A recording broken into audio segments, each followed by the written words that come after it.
Hello friends, जय Jagannath. Welcome to government job daily. तो मैं आपके लिए आज लेके आया हूँ dredging corporation of India limited की नई रिक्रूटमेंट 2025 का नई नई नई रिक्रूटमेंट नोटिफिकेशन आउट होके आया है। एक फ्लीट पर्सनल का वैकेंसी निकल के आया है और एक ट्रेनिज का वैकेंसी निकल के आया है। तो मैं इस पहले आप इस वीडियो में सारा कुछ बताऊंगा, सैलरी, एज, क्वालिफिकेशन वगैरह सब कुछ। तो चलिए शुरू करते हैं। मैं पहले आपको dredging corporation of India limited के बारे में बता देता हूँ कुछ। ये सर्विसेज देता है ड्रेजिंग सर्विसेज। ड्रेजिंग सर्विसेज मतलब जो वाटर बॉडीज़ है तो उसमें से सेडिमेंट्स और प्लास्टिक वुड वगैरह सब निकालता है। तो वो क्लीन करता है वाटर बॉडी को, लेक या सी को क्लीन करता है। तो इसको ये ड्रेजिंग सर्विसेज इसको बोलते हैं। डेब्रिस जो बोलते हैं वो निकलता है, तो इसको ड्रेजिंग सर्विसेज बोलते हैं। तो ये हमारा India government of India undertaking है डिपार्टमेंट। तो ये dredging corporation of India limited. अब बात करते हैं, आपके सामने मैंने स्क्रीन पे रखा गया हूँ ये इसका नोटिफिकेशन। तो बात करते हैं इसका जो फ्लीट पर्सनल के बारे में। तो जो जो वैकेंसी निकाला है वो फ्लीट पर्सनल का है और ट्रेनिज का है। तो पहले बात करते हैं फ्लीट पर्सनल में। इसको जो निकाला है वो ड्रेजी मास्टर्स निकाला है, उसके बाद चीफ ऑफिसर निकाला है। मैं इसलिए आपका जो एक्सपीरियंस वगैरह भी मैं आपको अभी बता देता हूँ, क्योंकि ये नोटिफाई भी किए हैं नोटिफिकेशन में। ड्रेजे मास्टर के लिए आपका जो सर्टिफिकेट होना चाहिए कहाँ पे ना, मास्टर एफजी में होना चाहिए, मास्टर ग्रेड 1 मास्टर एनसीबी में होना चाहिए। आपका एनसीबी मतलब नियर कोस्टल वॉयज़ में होना चाहिए सर्टिफिकेट। उसके बाद चीफ ऑफिसर की बात करते हैं तो चीफ ऑफिसर के लिए आपका एक्सपीरियंस भी रहना चाहिए और उसका जो सर्टिफिकेट रहेगा वो मेट एफजी में होना चाहिए, फास्ट मेट एफजी में होना चाहिए। तो उसके बाद आपका जो सेकंड ऑफिसर रहता है, सेकंड ऑफिसर में बात करते हैं तो इसका जो सर्टिफिकेट रहना चाहिए वो सेकंड मेट एफजी होना चाहिए। उसके बाद NWKO मतलब navigational watch keeping officer on near coastal voyage. NCV मतलब नियर कोस्टल वॉयज है और NWKO मतलब near navigational watch keeping officer है। चलिए बात करते हैं चीफ इंजीनियर ऑफिसर के बारे में। चीफ इंजीनियर ऑफिसर्स के लिए आपका जो एक्सपीरियंस है होगा वो MEO होल्डर होगा। MEO होल्डर मतलब मैरीन इंजीनियर ऑफिसर की पोस्ट होल्डर होगा। वो भी क्लास 1 सर्टिफिकेट में होना चाहिए। उसके साथ 12 मंथ्स का एक्सपीरियंस होना चाहिए MEO टू क्लास 2 में। MEO और क्लास 3 में आपका भी 6 मंथ का एक्सपीरियंस होना चाहिए। तो बात करते हैं सेकेंड इंजीनियर ऑफिसर में। सेकेंड इंजीनियर ऑफिसर के लिए MEO क्लास 2 सर्टिफिकेट होना चाहिए। Degree dredge engineer grade 2 MEO class 4 का होना चाहिए 12 मंथ्स एक्सपीरियंस के साथ। उसके बाद MEO class 3 with 12 months experience होना चाहिए। फोर्थ इंजीनियर ऑफिसर के लिए वैकेंसी निकाला है, तो फोर्थ इंजीनियर वैकेंसी के लिए आपका जो एक्सपीरियंस सर्टिफिकेट होना चाहिए। आप कौन सा पोजीशन होल्ड करते हैं तो आपका MEO CI 4 की पोजीशन में आपका होल्ड होना चाहिए। तो इलेक्ट्रिकल ऑफिसर के लिए इनका जो सर्टिफिकेट है वगैरह, तो वो ETO मतलब इलेक्ट्रिकल टेक्निकल ऑफिसर की पोस्ट सर्टिफिकेट होना चाहिए। तो एक्सपीरियंस जो रहता है वो 5 ईयर की experience on board merchant navy ship नहीं तो ड्रेजर पे आपका एक्सपीरियंस होना चाहिए।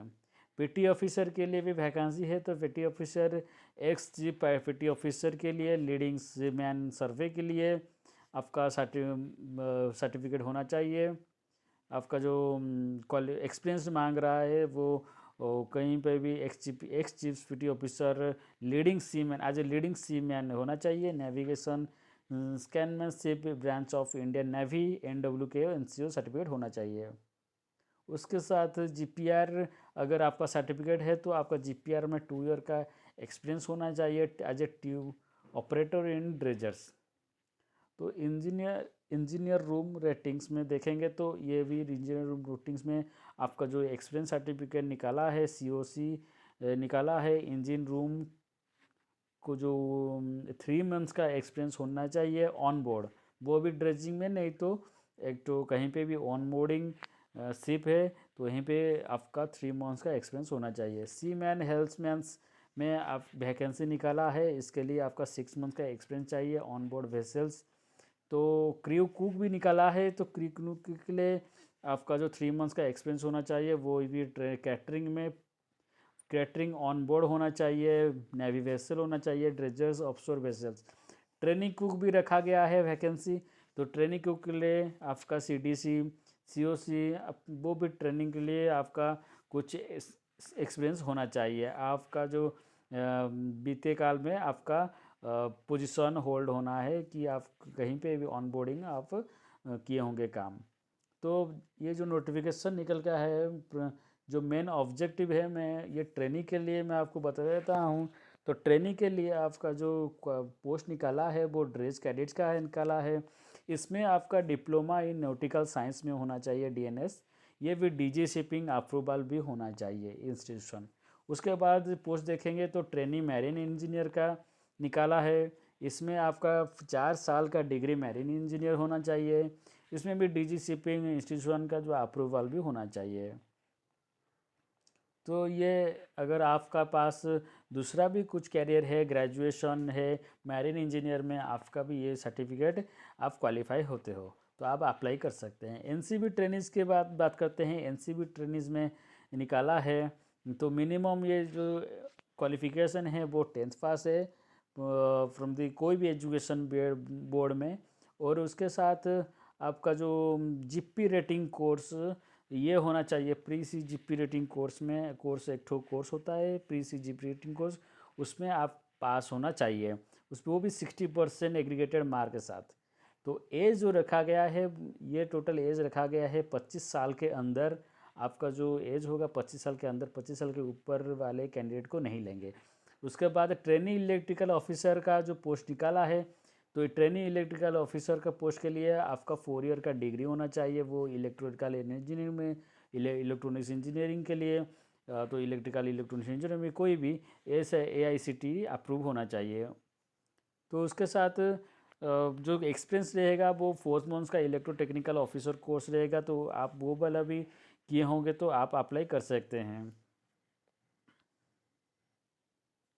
तो ट्रेनिंग पोस्ट में आपका जो ट्रेनिंग रहेगा वो 21 मंथ्स का ट्रेनिंग रहेगा वो ड्रेजी कैडेट्स के लिए। 18 मंथ्स का ट्रेनिंग रहेगा वो NCVT वालों के लिए है। वो 6 मंथ का ट्रेनिंग रहेगा मैरीन इंजीनियर्स के लिए।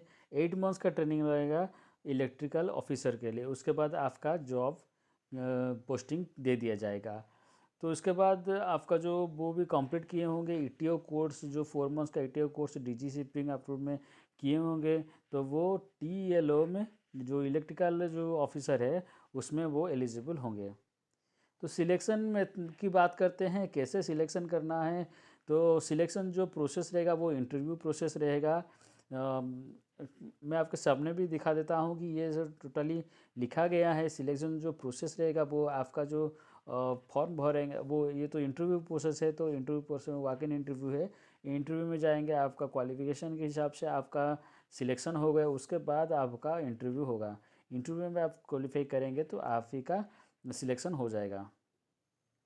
मेन पॉइंट की बात करते हैं इसके, इसमें किस किस के पोस्ट के लिए वैकेंसी है। तो पोस्ट के लिए वैकेंसी है, मैं आपको डिटेल में दिखा देता हूँ अभी। तो ड्रिजी कैडेट्स में जो पोस्ट है वो 10 का पोस्ट निकाला है। ट्रेनिंग मैरीन इंजीनियर के लिए कॉन्ट्रैक्ट बेसिस में वो 10 पोस्ट निकाला है। NCB के लिए 15 पोस्ट निकाला है। TLA के लिए इलेक्ट्रिकल ऑफिसर के लिए 10 पोस्ट निकाला है।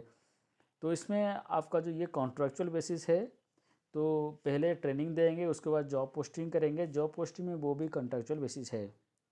तो अभी स्टाइपेंड की बात करते हैं, स्टाइपेंड क्या क्या मिलेगा।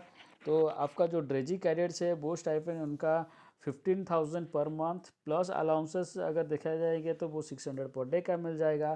टोटल मिला के 33,000 का पैकेज रहेगा, स्टाइपेंड रहेगा। ट्रेनिंग मैनेजर की बात करते हैं 25,000 रहेगा प्लस 600 पर डे का वो अलाउंस पैकेज रहता है। तो टोटल उनका जो ट्रेनिंग मैनेजर का जो पोस्ट है वो 43,000 का रहता है। उसके बाद NCB ट्रेनिंग की बात करते हैं तो 10,000 प्लस 18,000 का वो 600 पर डे का अलाउंसेस वगैरह मिलेगा। तो अराउंड 28,000 का वो उनको मिल जाएगा स्टाइपेंड। इलेक्ट्रिकल ऑफिसर की बात करते हैं तो 25,000 प्लस 18,600 पर डे का मिल जाएगा उनको अलाउंसेस। उसके बाद उनका जो टोटल स्टाइपेंड रहेगा 43,000 वगैरह रहेगा। मैंने आपको पहले से ही बता दिया था कि 25 एज से नीचे ही कैंडिडेट वो लोग अप्लाई कर सकते हैं, 25 से ऊपर कैंडिडेट अप्लाई नहीं कर सकते हैं।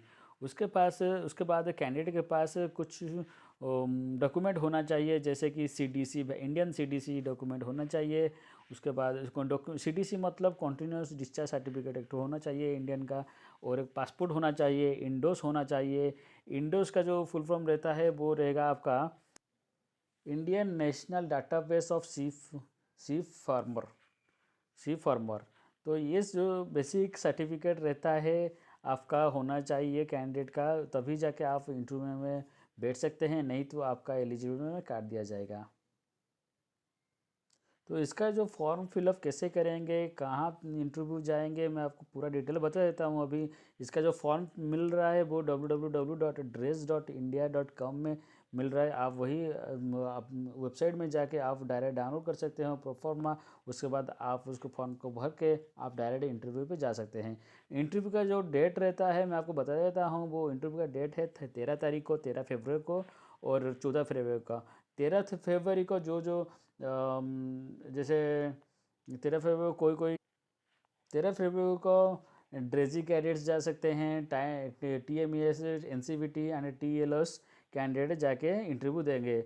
और उसके बाद 14 का जो वो रखेंगे, वो 14 के लिए 14 फरवरी को ट्रेनीज एंड अदर कैंडिडेट के लिए रखे हुए हैं।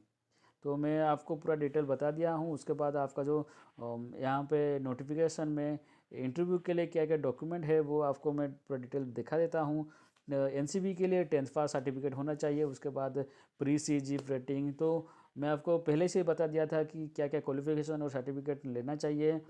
तो ये सारा डिटेल्स है, ये नोटिफिकेशन में डिस्क्रिप्शन में रख दूंगा, मैं आप जाके वहाँ पे डाउनलोड कर सकते हैं। तो अभी बात करते हैं कि डायरेक्ट कहाँ पे जाना है वॉक इन इंटरव्यू। तो walk in interview DCIL dredge corporation India limited की वो ऑफिस है, तो ड्रेज हाउस HB कॉलोनी, तो सीता माधारा, विशाखापट्टनम में है। तो अभी आप डायरेक्ट जाके वॉक इन इंटरव्यू में आप बैठ सकते हैं। पूरा डॉक्यूमेंट के साथ जाइए, नहीं तो वो डिस्क्वालीफाई कर देंगे, आपको काट देंगे। उसके बाद जो टाइमिंग रहेगा वो 11 है, जो दिन का 11 से शुरू हो जाएगा। तो इसी तरह जॉब नोटिफिकेशन के लिए मेरे चैनल को सब्सक्राइब कर दीजिए। Thank you. जय जगन्नाथ।